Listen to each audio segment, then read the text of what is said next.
తెలంగాణలో నిజంగా కేసీఆర్ గారు ఉన్నప్పుడు 10 సంవత్సరాలు తెలంగాణలో ఒక సిస్టమేటిక్గా ఉండే వాతావరణం.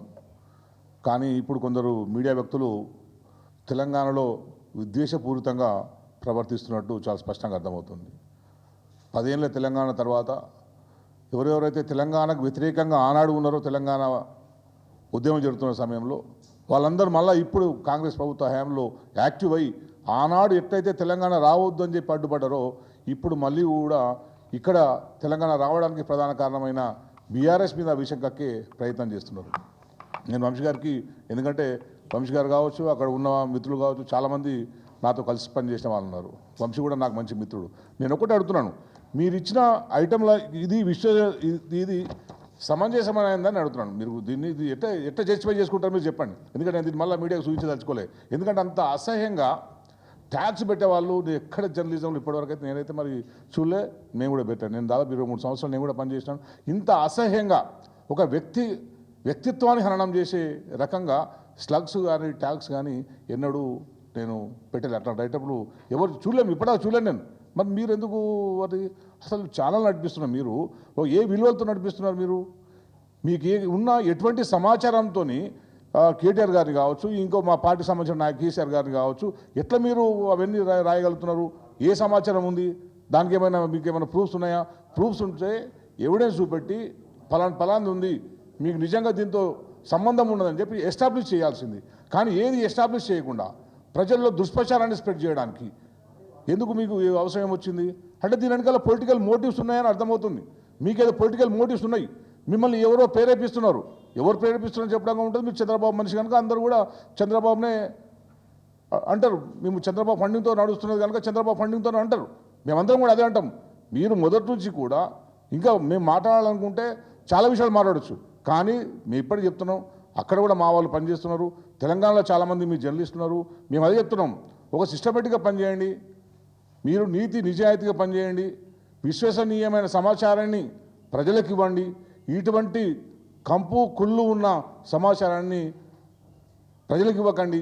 దుష్ప్రచారం చేసి మా పార్టీ నాయకుల మీద మీరు బురద జల్లి చేసే ప్రయత్నం చేయకండి. నేను అదే చెప్తున్నాను. ఇప్పటివరకు మీరు ఉన్నప్పుడు కూడా మేము మీ దాని ఛానల్, మీ స్టాండ్ కావచ్చు, మీరు తెలంగాణ ప్రభుత్వం ఉన్నప్పుడు మీరు కూడా చాలాసార్లు కేసీఆర్ గారితో కలవాలి, కేటీఆర్తో కలవాలి, హరీషాన్తో కలవాలి అని చాలాసార్లు వచ్చారు. బహుశా నేను అనుకునేది మీ ఛానల్ కూడా యాడ్స్ ఇచ్చారు. మీ పట్ల కూడా ఎక్కడ వివక్ష చూపినట్టు నాకైతే తెలియదు. మీకు కూడా యాడ్స్ ఇచ్చారు. ఎలక్షన్ టైంలో కూడా మీరు యాడ్స్ తీసుకున్నారు. అన్నీ అయిన తర్వాత కూడా మీరు ఇప్పుడు మళ్ళీ మా పార్టీ పట్ల ఎందుకు ఇట్లా వివక్షపూరితంగా వ్యవహరిస్తున్నారు? నిన్నటి సంఘటన ఎందుకు కారణం? మీరే కారణం.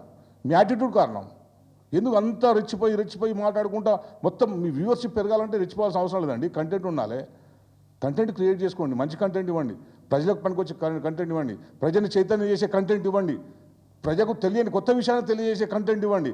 అంతే తప్పించి ఏదో ఊగిపోతూ ఛానల్ లైవ్లో పెట్టుకొని ఊగిపోతూ మనమే మనమే చేస్తున్నట్టు చెప్తే ఎట్లా?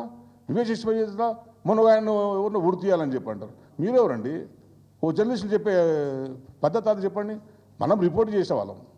లేదు నిజంగానే ఆ పరిస్థితి ఉన్నప్పుడు నేను చెప్తున్నా, నేను రాస్తున్నా, ఇది తప్పకుండా నువ్వు ఫలానా దొంగతనం చేసినావని చెప్పి దాన్ని ప్రూఫ్ తీసుకొని మాట్లాడండి. అప్పుడేమన్నా మాట్లాడచ్చు కల్పించి ఏదో అంత గాలి మాటలు తీసుకొచ్చి ప్రచారం తీసుకొచ్చి సోషల్ మీడియాకు మీ ఛానల్కి ఏం తేడా ఉందనిపిస్తుంది? మీకు ఏమైనా తేడా ఉందనిపిస్తుందా? సోషల్ మీడియాలో ఏదైతే ఫేక్ న్యూస్ అడ్డదిడ్డమైన వార్తలు వస్తాయో, పాపం సోషల్ మీడియాలో కూడా కొంచెం కొందరు బాగానే ఇస్తున్నారు. కానీ కొన్ని తప్పుడు వార్తలు వస్తున్నాయో మీరు కూడా సోషల్ మీడియా లెక్కనే మీరు ప్రవర్తిస్తున్నది. అందుకే దయచేసి మీరు మీ పద్ధతి మార్చుకుంటే బాగుంటుందని చెప్పి నేను అనుకుంటున్నాను. ఓ మిత్రుడు సలహా ఇస్తున్నాను నేను. ఎందుకంటే ఈ సంఘటన పునరావృతం కావద్దు అని చెప్పి మేము కోరుకుంటున్నాం. నిన్నటి సంఘటనలు పునరావృతం కావద్దు అని చెప్పి మేము కోరుకుంటున్నాం. మీరు కూడా తప్పుడు వ్యవహారాలు, తప్పుడు వార్తలు ఇవ్వద్దని కూడా మేము కోరుకుంటున్నాం. తర్వాత జరిగేదానికి ఎవరు కడుపు మండినా, ఎవరు రియాక్ట్ అయితే దాన్ని మేమేం చెప్పలేం కదా. తెలంగాణ ఉద్యమ సమయంలో కూడా తెలంగాణకు వ్యతిరేకంగా ఉన్న ఎవరిని కూడా తెలంగాణ ఉద్యమకారులు స్పేర్ చేయలేరు. ఇప్పుడు ఇంకా మీరందరూ కూడా తెలంగాణ ఉద్యమం అయిపోయిందని మీరు అనుకుంటున్నాం. కానీ మీరు చేస్తున్న ప్రతి దాడి కూడా తెలంగాణ మీద, మీరు చేస్తున్న ప్రతి తప్పుడు వార్త తెలంగాణ ఉద్యమాన్ని ముందు తీసుకుపోయిన వ్యక్తుల మీద. ఎవరో 2-3 మీ ముందు మీ పక్కన ఉండి వాళ్ళే వేరే తెలంగాణ వాదులు, వాళ్ళే మాకు సపోర్ట్ ఉన్నారు అని చెప్పి మీరు అనుకుండొచ్చు. వాళ్ళు కూడా తెలంగాణ ఉద్యమం చేసి ఉంటారు. కానీ ఎక్కడ లొంగని తెలంగాణ ఉద్యమకారులం మేము ఇక్కడ ఉన్నాం.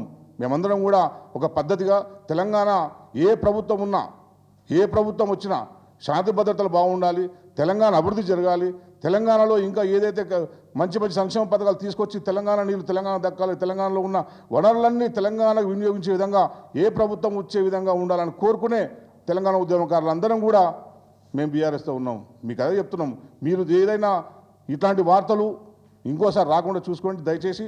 ఇంకా పునరుద్ధరణ కాకుండా అయితే బాగుంటుందని చెప్పి నేను తెలియజేసుకుంటూ, జర్నలిస్టుల మిత్రులకు కూడా నేను ఒకటి చెప్పుకుంటున్నాను, 10 సంవత్సరాల కాలంలో కేసీఆర్ గారు ఉన్నప్పుడు చేసిన సంక్షేమ పథకాలే ఇప్పటికీ కూడా వస్తున్నాయి జర్నలిస్టులకు.